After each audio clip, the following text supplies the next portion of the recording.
E agora nós vamos ver sobre aplicações.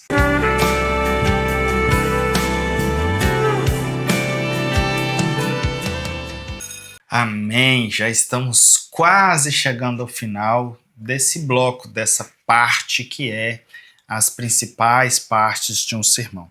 E agora nós vamos ver sobre aplicações.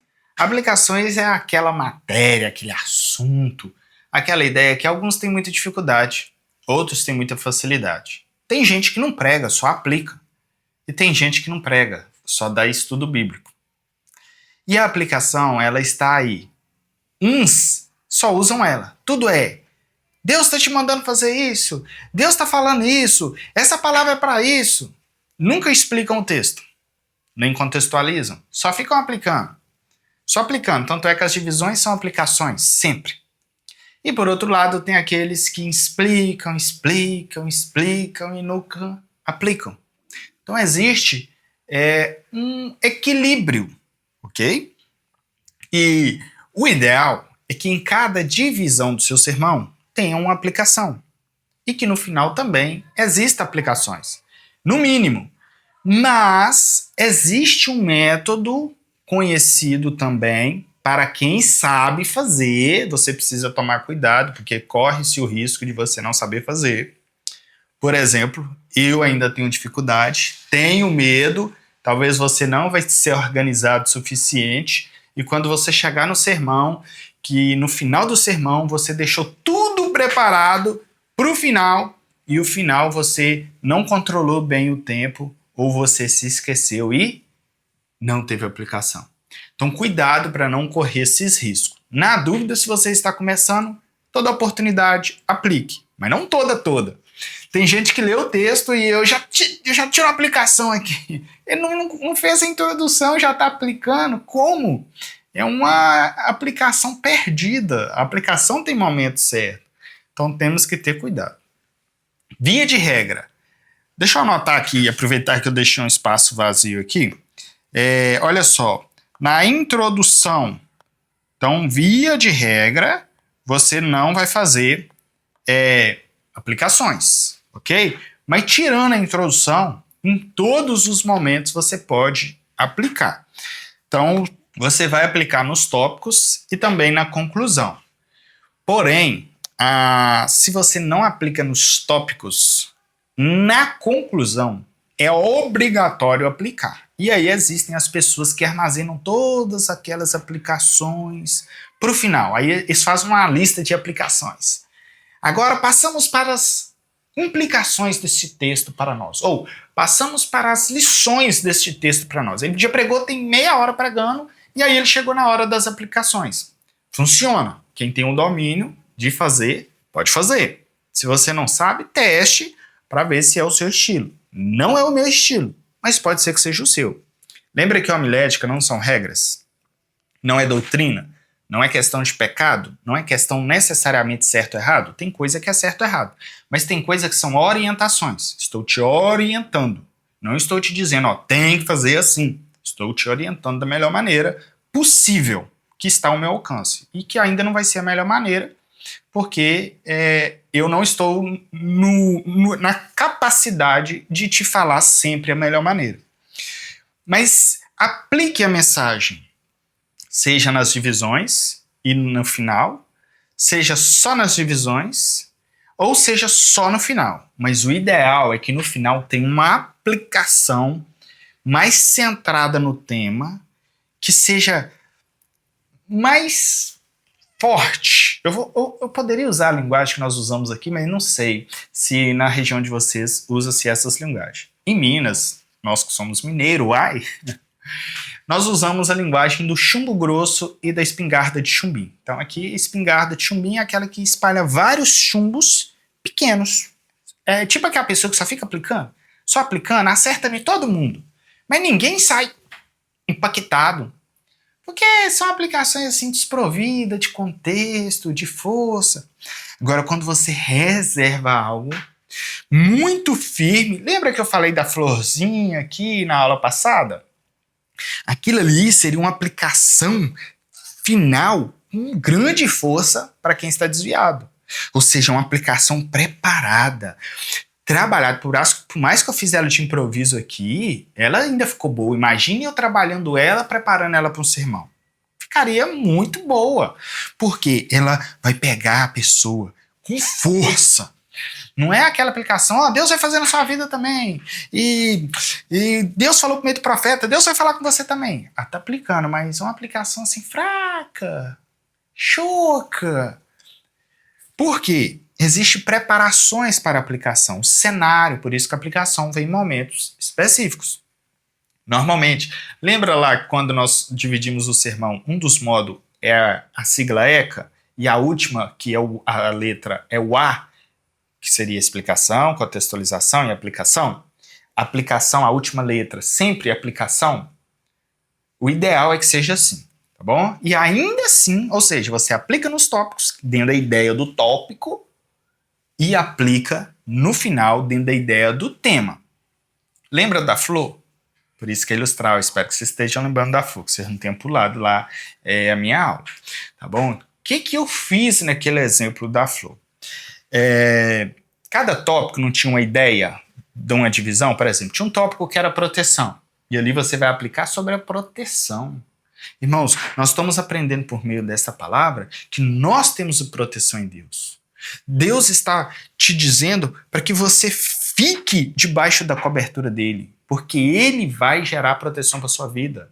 Não fique com medo, não tenha medo do dia de amanhã, apenas esteja debaixo da graça de Deus, porque é a maior proteção que você pode ter.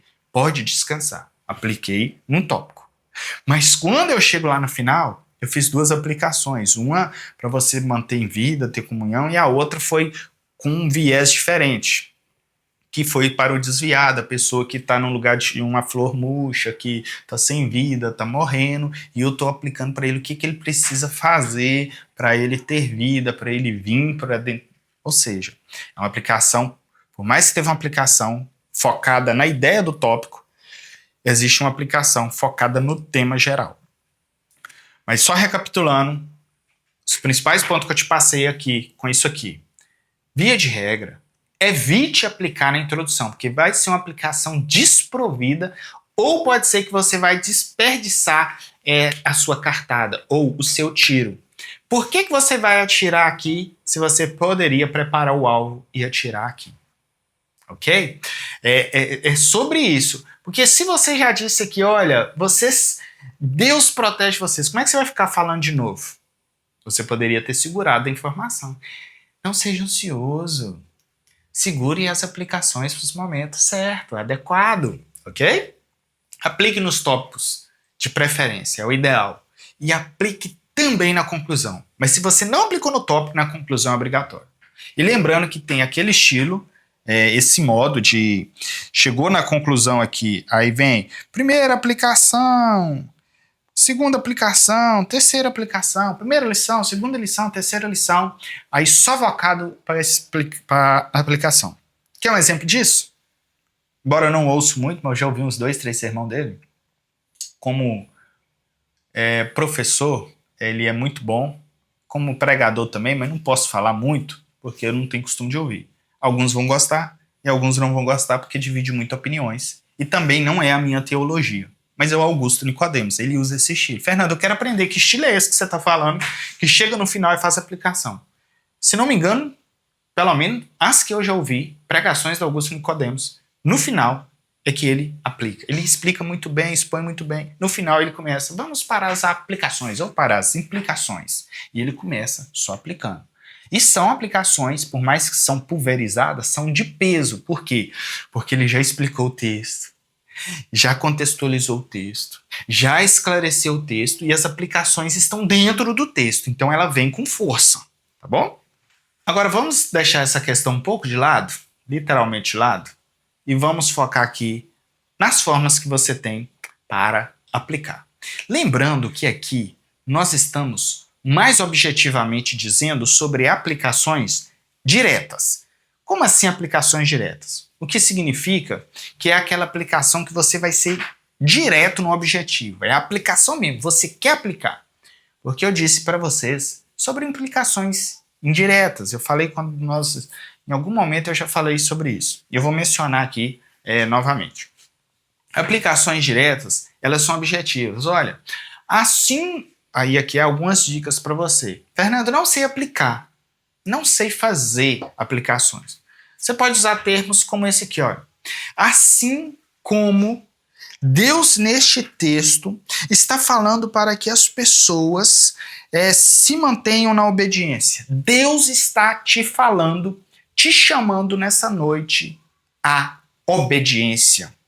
Ó, eu falei para você ser obediente. Sem apontar o dedo, tá? Isso é um erro do pregador que não pode acontecer. Eu tô aqui ilustrando para você, mas não pode. Você não pode pregar, é você que tem pecado. E aí você pode apontar o dedo sem querer, né? Apontar, mas atingiu alguém, né? Então, cuidado, tá? E sempre, quando você estiver falando coisas difíceis, se inclua no meio. Tipo, nós que somos pecadores, ou nós que, hora ou outra, erramos contra Deus, ou hora ou outra, falhamos no nosso momento devocional. Mas é lógico que nem tudo você vai se incluir, né? Por exemplo, eu não estou no adultério. Louvado seja Deus por isso. E nem quero estar. Aí eu vou dizer assim, nós que estamos no adultério? Não. Aí também não.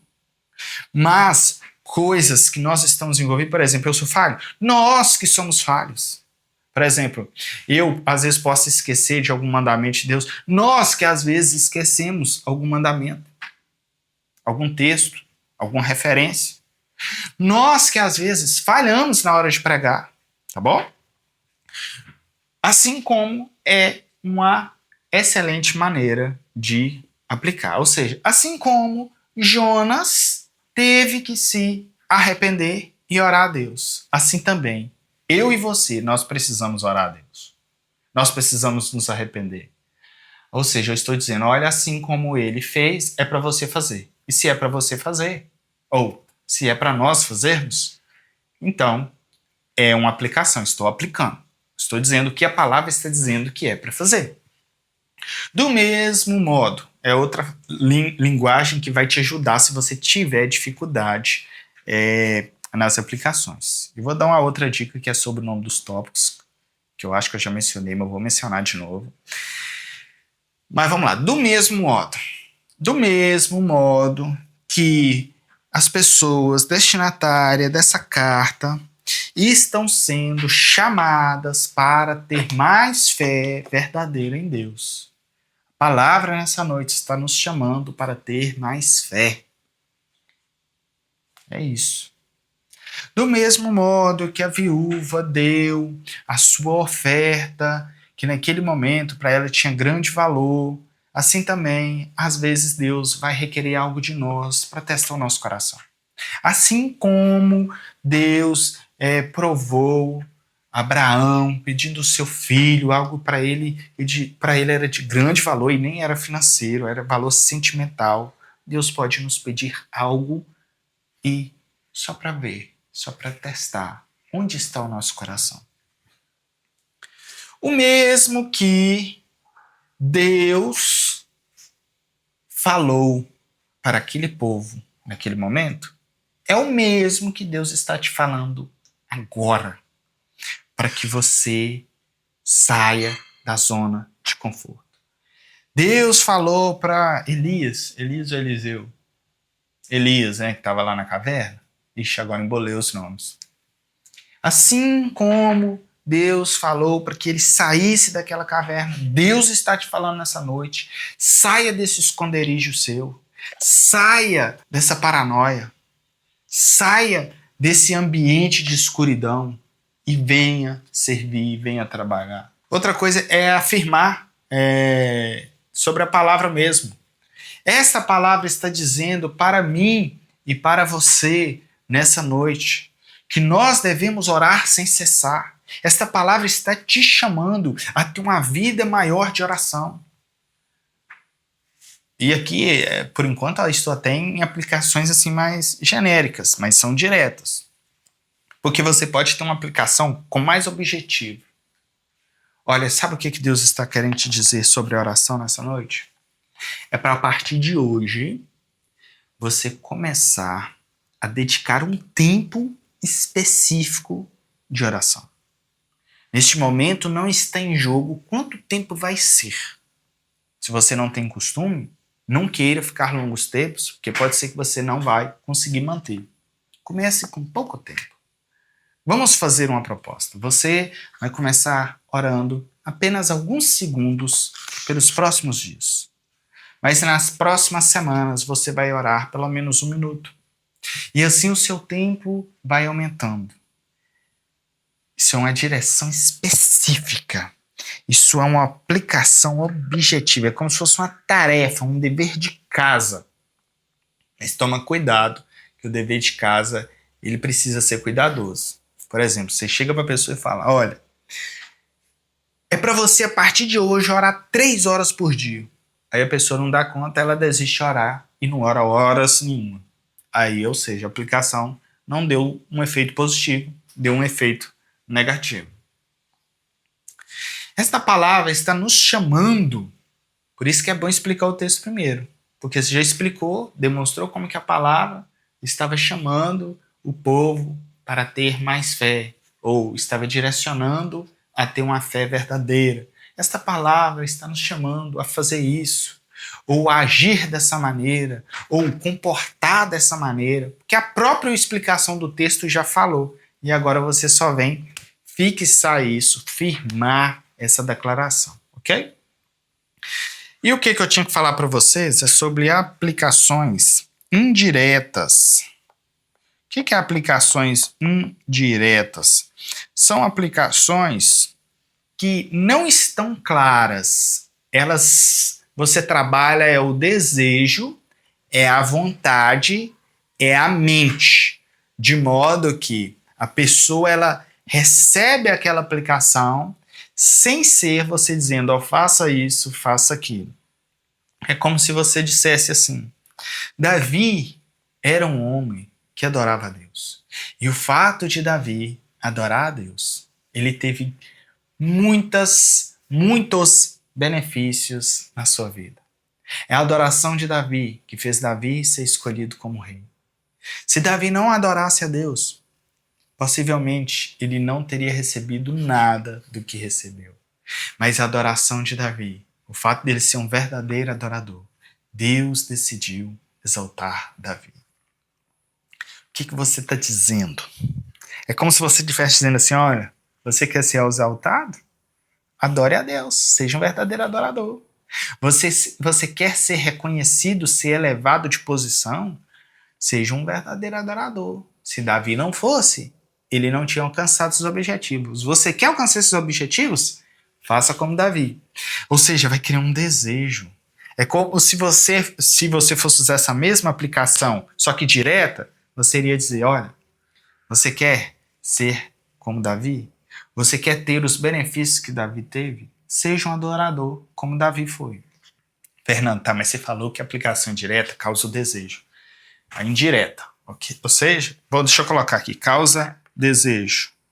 Só para vocês entenderem que ela trabalha mais no aspecto mental e não no aspecto de audição. Tá ouvindo, mas o sentimento fica na mente, ok? Por exemplo, você diz assim, você contou uma história de um pai que foi zeloso com a família e que ele ficou velhinho e que ele começou a usufruir os benefícios porque os filhos dele cuidavam dele, abençoavam ele, carregavam ele e ele foi fiel à esposa e quando ele ficou velho, ele tinha a esposa que cuidava dele, ou seja, você contou uma história que quem está ali vai falar, meu Deus, se eu abandonar minha família, eu não vou viver isso. O que você está causando nele? O desejo de permanecer firme com a família, com a casa, com os filhos, com a mulher da mocidade. Quando você chegar, por mais que você fez a aplicação indireta, causou o desejo na mente dele, daquela pessoa, esse desejo já está ali, ainda assim, você pode fazer aplicações diretas. Você pode dizer, Deus nessa noite mandou por meio, ou Deus nessa noite me direcionou a dizer para vocês o seguinte, não abram mão da sua família.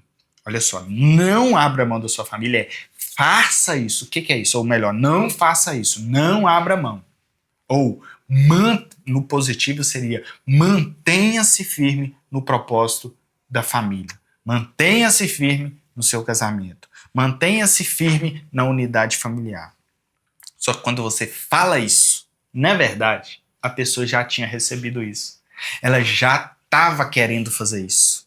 E às vezes agora ela está precisando só de uma coisa. Saber como que vai fazer. Porque você criou o desejo, falou o que tem que fazer, mas a pessoa já tava até querendo mesmo. Só que agora ela tá assim, mas eu errei. Não tem mais jeito. Ela tá esperando você dizer pra ela agora o que fazer. Aí é onde você pode acertar em aplicações específicas. Por exemplo, pode ser que aquela de detalhes, de ações a ser feitas, é como se fosse checklist. Às vezes nós chamamos ela de checklist. Vou anotar aqui pra você, ó. Não sei se você escrever checklist não, mas se não me engano é assim. Checklist é como se você fosse fazer um checklist para a pessoa. É igual uma compra, ó, o que você vai comprar, aonde você vai, como que vai, o que faz primeiro, o que faz segundo. Mas em detalhe é como se fosse assim. Talvez você está aqui hoje e você está até decidido a manter firme e a valorizar a sua família. Mas pode ser que você tenha falhado e tenha errado e tenha achado e esteja achando que o tempo passou. E você está arrependido e não sabe o que fazer. Mas eu vou te dizer o que você vai fazer. Primeiro, você vai orar, vai buscar Deus. Segundo, você vai declarar para sua família que você os ama. Terceiro, você vai pedir perdão por toda a mágoa. Você vai recomeçar, você vai assumir que você errou, mas que você quer recomeçar. Que essa palavra falou com você, que você quer ser um melhor pai, você quer ser uma melhor mãe, você quer ser um melhor esposo, você quer ser uma melhor esposa. Veja que eu estou entrando em detalhes específicos. Talvez você falou palavras muito duras para os seus filhos ou para o seu cônjuge. E você vai pedir perdão específico, porque pode ser que tenha uma mágoa que está lá e você vai curar primeiro. Você não vai tentar passar o pano e fingir que nada aconteceu, porque você pode esquecer, mas quem sofreu as consequências não sofre. Então comece fazendo o que é certo. Conserte o que você errou e recomece. Deus está te dando uma oportunidade nessa noite. E se você se sente à vontade, se essa pessoa está aqui, você pode procurar por ela, porque este é o momento ideal para recomeçar. Porque a pessoa ouviu a mensagem, sabe o mesmo que você ouviu e sabe exatamente o que você está querendo fazer neste exato momento. Meu Deus. Fernando, vai servir para todo mundo? Não, irmãos. Você nunca pode achar que vai acertar todo mundo. Lembra da pólvora? Do chumbinho? Você atira e atinge um monte de gente, só que sem força? Isso que eu acabei de falar agora. Você não vai atingir todo mundo. Você vai atingir pessoas que estão nessa condição. Mas essas pessoas que estão nessa condição, você vai atingir como se fosse um trator. Você vai arrastar. Você vai pegar destroçando. Desculpa o linguajar, que eu não sei o linguajar de você. Esse curso eu acredito que vai atingir o Brasil inteiro e talvez até fora do Brasil, em nome de Jesus. E eu vou estar falando com pessoas. Hoje eu atendi uma alagoana. Ela ficou maravilhada com o meu atendimento, que eu trabalho com atendimento ao público. Por isso que às vezes eu fico cansado, irmãos. Imagina, eu já trabalhei o dia inteiro, falei o dia inteiro, atendi cliente o dia inteiro. Mas muita gente hoje, pelo fato de eu estar passando um pouco de mal, porque eu não dormi ontem, por causa da aula e tudo, eu fiquei meio elétrico, eu conversei muito, brinquei muito com as pessoas, assim, até para passar o dia. E muitas pessoas ficaram muito felizes com o meu atendimento. E uma delas era uma alagoana. Eu não entendia nada, eu achei que ela era de outro país. E fala uma língua diferente. E ela era alagoana. E ela falou, eu queria que tivesse um tanto de estrelinha aqui para me dar um tanto de estrelinha assim. Obrigado pelo atendimento e tal. E eu ia falar para ela, quase que eu disse para ela, eu falei, e na hora que eu estiver gravando na aula hoje, eu vou falar dos alagoanos, porque com certeza vai ter alagoano vendo o curso. E, inclusive, essa semana, se Deus quiser, eu estou indo para São Paulo. Vou passar em Belo Horizonte, ir para São Paulo, levar minha esposa para ela ir na casa de uma colega dela. mas essa aula está sendo gravada em julho, finalzinho de julho de 2025, logo depois do meu aniversário de 38 anos, e louvado seja Deus que nós estamos aqui, ok? Temos todas essas opções e oportunidades. Aplicações diretas, aplicações indiretas, que vai mexer com o desejo, e temos aplicações, deixa eu anotar aqui, específicas, muito específicas, que pode gerar um checklist. E agora, você está arrependido, você pregou sobre arrependimento, o que você vai fazer? Se você está desviado, olha, você vai procurar seu pastor, você vai entrar para o curso de batismo, ou você vai entrar para isso, você vai fazer isso. Ah, você é um obreiro que não é mais obreiro, que não está mais na casa do Senhor, mas nessa noite você quer voltar. Primeira coisa, você vai confessar a sua falha com o seu pastor, você vai se oferecer, você vai entrar num curso, você vai fazer isso. É como se você desse checklist. O que você vai fazer? Você vai fazer isso. Não que é tudo que a pessoa vai fazer. Uma pessoa já vai ter uma direção, ela vai sair dali sabendo.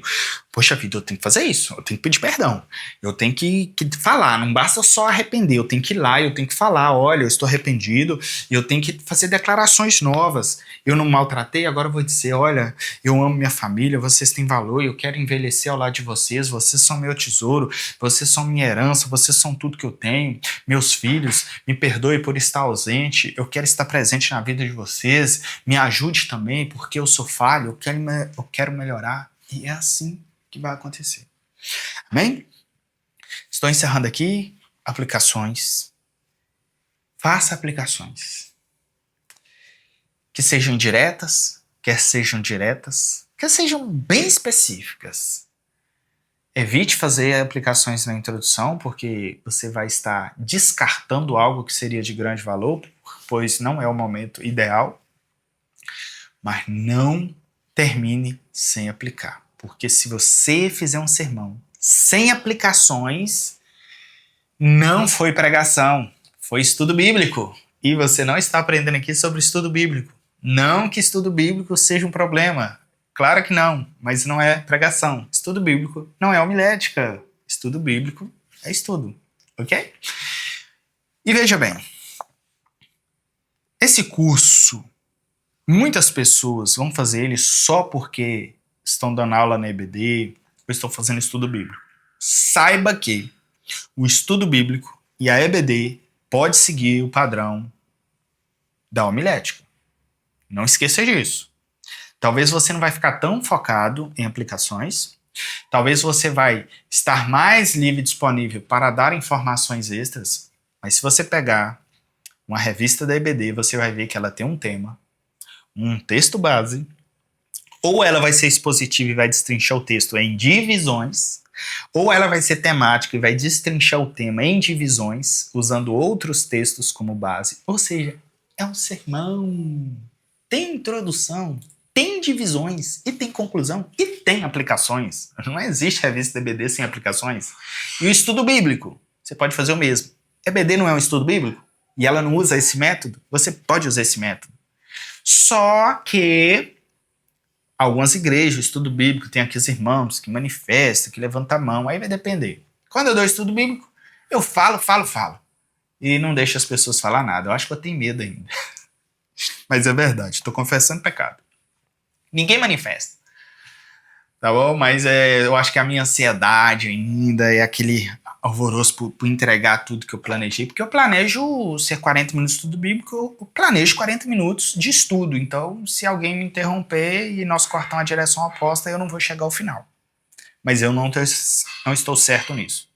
Mas a minha igreja permite ser assim. Por quê? Minha igreja só tem um culto durante a semana, e esse estudo bíblico é um culto misto, como se fosse estudo e culto de louvor e adoração normal. Então, se eu pregar no estilo pregação, tá ok. Se eu pregar estilo estudo bíblico, tá ok. E lembrando que um pentecostal dando estudo bíblico, ele quase prega. E um tradicional pregando, ele quase dá um estudo bíblico. Um dia vocês vão entender melhor sobre isso. Mas amém?